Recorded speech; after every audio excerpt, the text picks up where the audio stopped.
सभी लोगों को मेरा प्रणाम। उत्तराखंड के स्थापना दिवस की आप सभी को बहुत बहुत बधाई। आज से ही उत्तराखंड के रजत जयंती वर्ष का शुभारंभ हो रहा है, यानी हमारा उत्तराखंड अपने 25वें वर्ष में प्रवेश कर रहा है।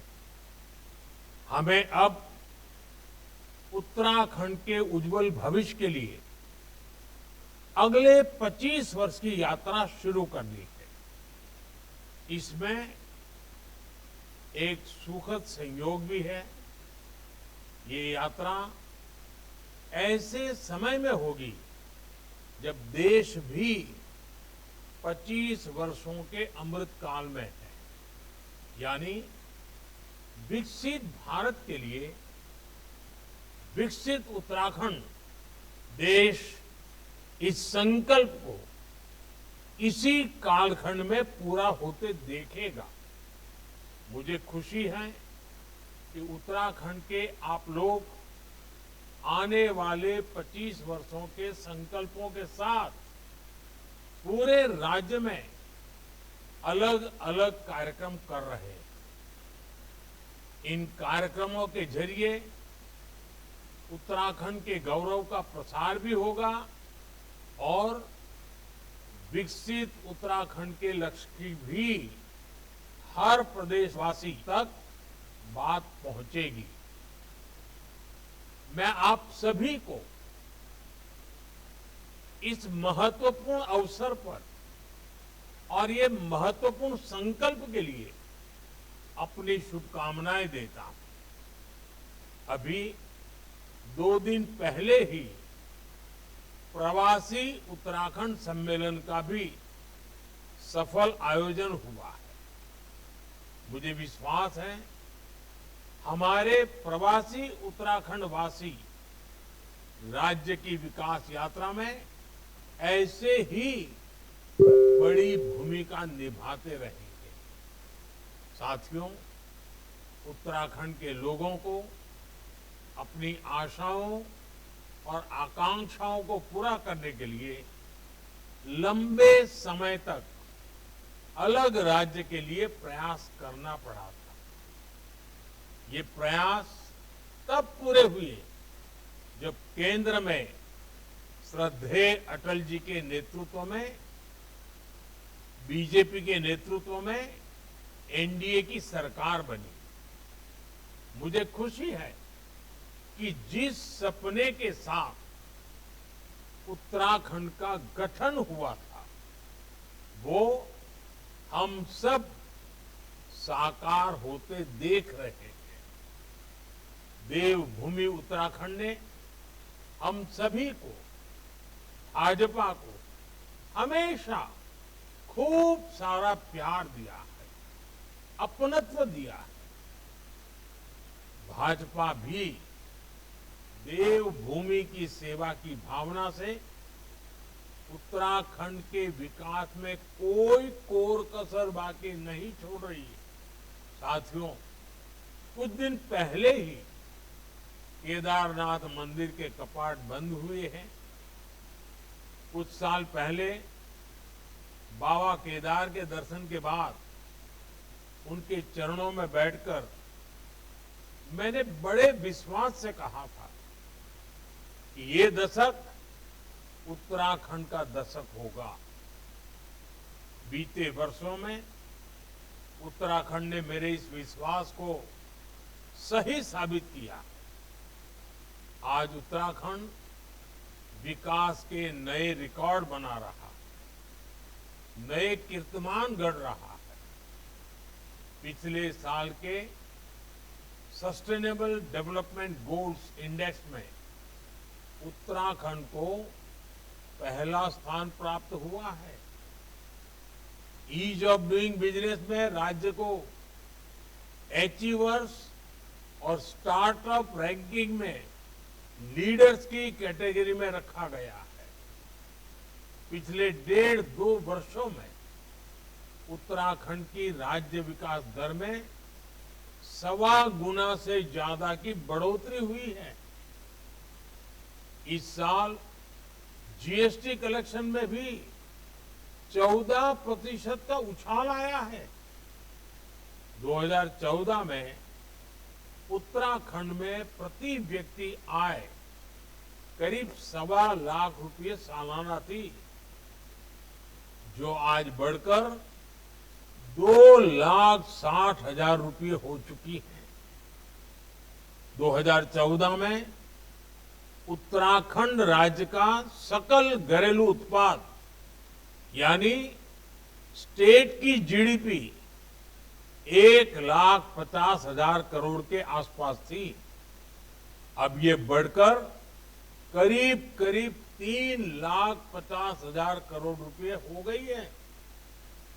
ये आंकड़े बताते हैं कि उत्तराखंड में कैसे युवाओं के लिए नए अवसर पैदा हो रहे हैं, कैसे यहां औद्योगिक तरक्की हो रही है। सरकार के प्रयास से उत्तराखंड के लोगों का, विशेषकर राज्य की हमारी माताओं, बहनों, बेटियों का जीवन भी आसान बन रहा है। उत्तराखंड में 2014 से पहले 5% से कम घरों में नल से जल आता था। आज ये बढ़कर करीब करीब 96% से ज्यादा अधिक हो चुका है। करीब करीब 100% की तरफ आगे बढ़ रहे हैं। 2014 से पहले उत्तराखंड में सिर्फ 6,000 किलोमीटर की पीएम ग्राम सड़क बनी थी। 6,000 किलोमीटर। आज इन सड़कों की लंबाई बढ़कर 20,000 किलोमीटर से ज्यादा हो गई है।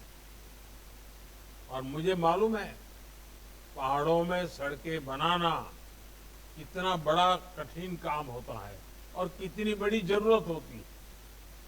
उत्तराखंड में लाखों शौचालयों का निर्माण करके, हर घर बिजली पहुंचाकर, उज्ज्वला योजना के तहत लाखों गैस कनेक्शन देकर, आयुष्मान योजना के तहत मुफ्त इलाज की सुविधा देकर हमारी सरकार हर वर्ग, हर आयु के लोगों की साथी बनकर काम कर रही है।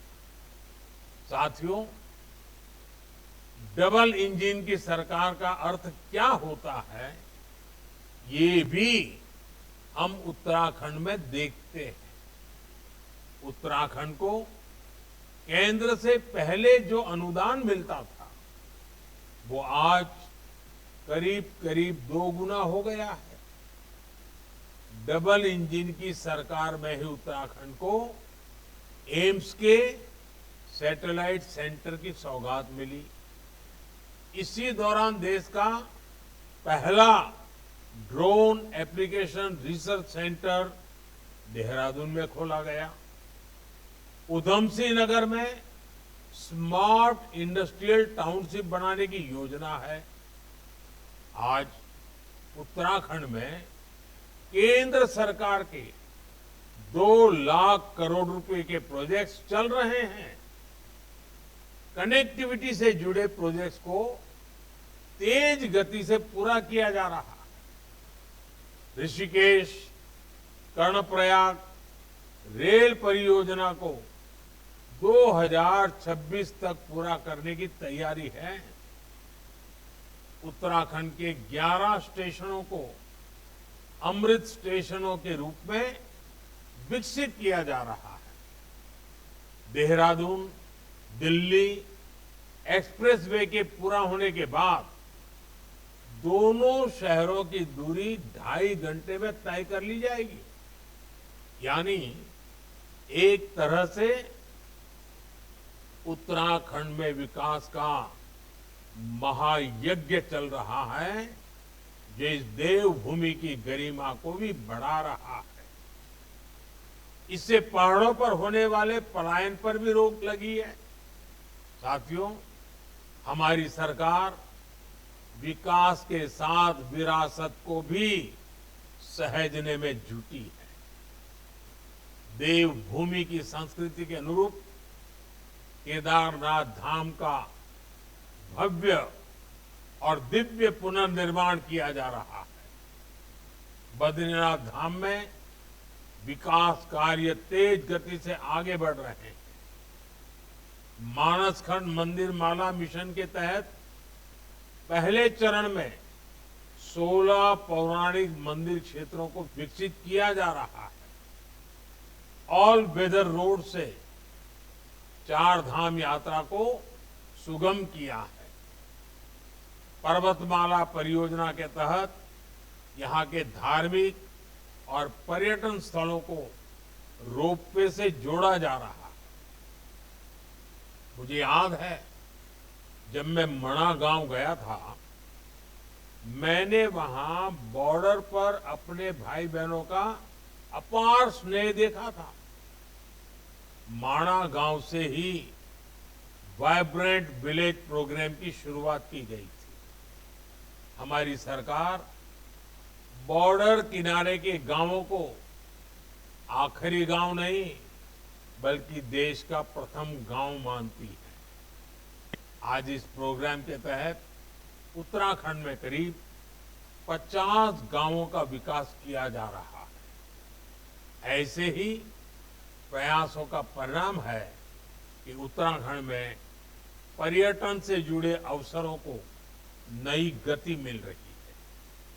और पर्यटन बढ़ने का मतलब है उत्तराखंड के युवाओं को ज्यादा से ज्यादा रोजगार। अभी कुछ सप्ताह पहले की ही रिपोर्ट है कि इस साल उत्तराखंड में करीब 6 करोड़ पर्यटक और श्रद्धालु पहुंचे हैं। 2014 से पहले 4 धाम यात्रियों की संख्या का रिकॉर्ड 24 लाख का था, जबकि पिछले साल 54 लाख से ज्यादा श्रद्धालुओं ने 4 धाम के दर्शन किए हैं। इससे होटल से लेकर होम स्टे वालों को, टैक्सी से लेकर टेक्सटाइल वालों को, सभी को बहुत लाभ हुआ है। बीते वर्षों में 5,000 से ज्यादा होम स्टे का रजिस्ट्रेशन किया गया है। साथियों, आज उत्तराखंड ऐसे निर्णय ले रहा है, ऐसी नीतियां बना रहा है जो देश के लिए उदाहरण बन रही है। उत्तराखंड ने गहन अध्ययन के बाद यूनिफॉर्म सिविल कोड लागू किया, जिसे मैं सेक्युलर सिविल कोड कहता हूं। आज यूनिफॉर्म सिविल कोड पर पूरा देश चर्चा कर रहा है, इसकी जरूरत को महसूस कर रहा है। उत्तराखंड सरकार ने प्रदेश के युवाओं का भविष्य सुरक्षित करने के लिए नकल विरोधी कानून लागू किया। उत्तराखंड में नकल माफिया पर सख्त कार्रवाई की गई है। अब प्रदेश में पूरी पारदर्शिता और समय से भर्तियां हो रही हैं। ऐसे कितने ही कार्य हैं जिनमें उत्तराखंड की सफलता दूसरे राज्यों के लिए उदाहरण बन रही है। साथियों, आज 9 नवंबर है। 9 का अंक बहुत ही शुभ माना जाता है, शक्ति का प्रतीक होता है। आज मैं आपसे और उत्तराखंड आने वाले यात्रियों, श्रद्धालुओं से 9 आग्रह करना चाहता हूं। 5 आग्रह उत्तराखंड के लोगों से और 4 आग्रह यात्रियों, श्रद्धालुओं से। साथियों, आपकी बोलियां काफी समृद्ध है। गढ़वाली, कुमाऊनी, जौनसारी ऐसी बोलियों का संरक्षण बहुत जरूरी है। मेरा पहला आग्रह है कि उत्तराखंड के लोग अपनी आने वाली पीढ़ियों को जरूर ये बोलियां सिखाएं। ये बोलियां उत्तराखंड की पहचान को मजबूत बनाने के लिए भी जरूरी है। देवभूमि के लोग प्रकृति और पर्यावरण के कितने बड़े प्रेमी होती है, ये पूरा देश जानता है। उत्तराखंड तो गौरा देवी की भूमि है और यहां हर महिला मां नंदा का रूप है। बहुत आवश्यक है कि हम प्रकृति की रक्षा करें। इसलिए मेरा दूसरा आग्रह है, एक पेड़ मां के नाम। हर किसी ने इस आंदोलन को आगे बढ़ाना है।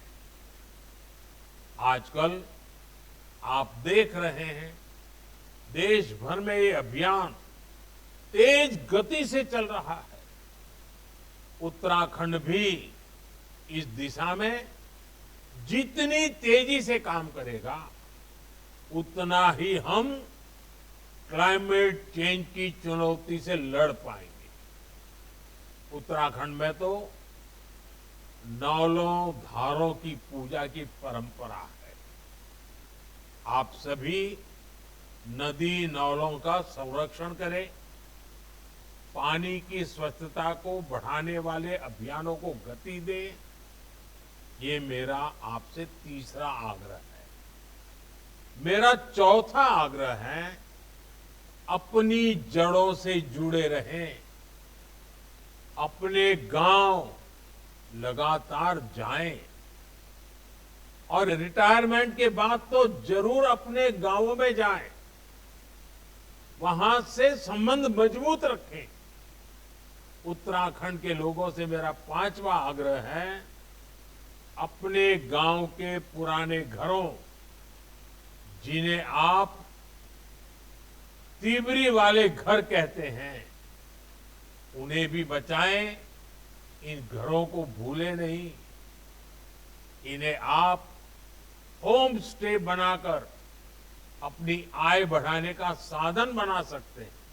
साथियों, उत्तराखंड आने वाले पर्यटकों की संख्या हर साल बढ़ रही है और देश के कोने कोने से आते हैं, विदेशों से आते हैं। मैं आज सभी पर्यटकों से भी 4 आग्रह करूंगा। पहला आग्रह है, जब भी आप हिमालय की गोद में पहाड़ों पर घूमने जाएं, स्वच्छता को सर्वोपरि रखें। इस प्रण के साथ जाएं कि आप सिंगल यूज प्लास्टिक का इस्तेमाल नहीं करेंगे। दूसरा आग्रह है, वोकल फॉर लोकल के मंत्र को वहां भी याद रखें। आपकी यात्रा का जो खर्च होता है, उसमें से कम 5%, 5% स्थानीय लोगों के द्वारा उत्पादित किए गए प्रोडक्ट खरीदने में खर्च करें। तीसरा आग्रह है, पहाड़ पर जाएं तो वहां के ट्रैफिक नियमों का जरूर ध्यान रखें। सावधान रहें। हर किसी का जीवन अमूल्य है।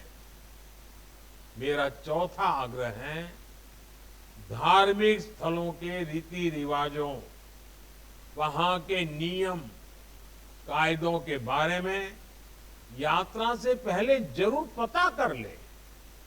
वहां की मर्यादा का जरूर ध्यान रखें। इसमें आपको उत्तराखंड के लोगों से बहुत मदद मिल सकती है। उत्तराखंड के लोगों से 5 और उत्तराखंड आने वाले लोगों से मेरे 4 आग्रह देवभूमि के विकास में देवभूमि की पहचान को मजबूत करने में बड़ी भूमिका निभाएंगे।